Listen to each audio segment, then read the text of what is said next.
Welcome to this video, 100 tips and tricks in ABAP Tip 17.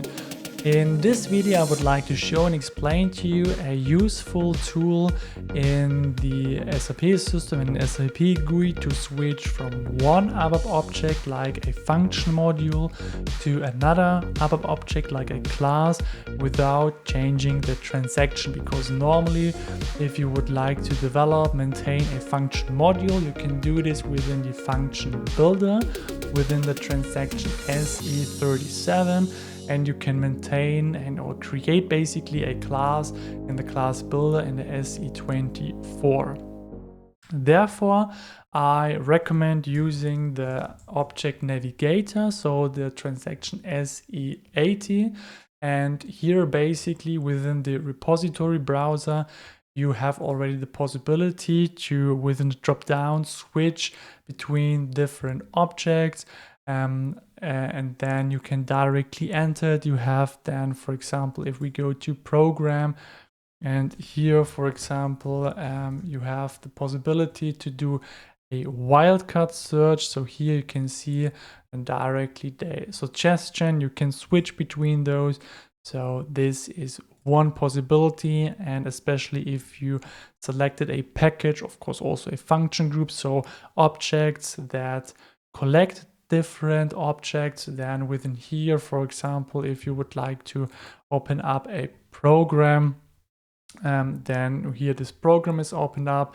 And if you, for example, would like to switch to another one, then here you can open up the folder structure, and then you can double click, and then you are in here as well. What you also can do is, what is really useful is setting up favorites. So for example, here with our set string, you can here click on add, and then you basically can see, okay, this is already my favorites, but for example here, this one, I can add it.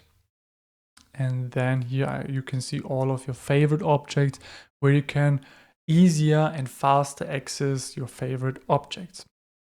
Another possibility within the object navigator SE80 is to use the button for changing. So here you have the button other objects, and here you can easier switch between those objects. So here we could see that set, I think ERP UP is the function module, and then I continue. And then here I can decide, because also an area menu is available, that I would like to select a function module, and then you are in the function module. So for example, here's just one class. Let's give it a try. If we go to edit object, and then if we would like to switch to this class, then we can see that just one ABAP object is available, no other area menu, no other function module with having the same name. And then you will directly jump here in the build and class builder, and how you can switch between this. So for example, if we open up once again the SE80, and then at the beginning here, this edit object button is having a more description, is a little bit larger. Here you can see. By the way, if this function repository browser is not available for you, then under utilities, settings, under workbench general, here you can select this repository browser, and then you can click on continue to take this over and have it available. So yeah, if you have any questions left, please put them in the comment section. Please like this video, and please subscribe to not miss great upcoming videos. There are still 83 videos left about useful ABAP tips and tricks. So thank you so much for watching, and see you in the next video.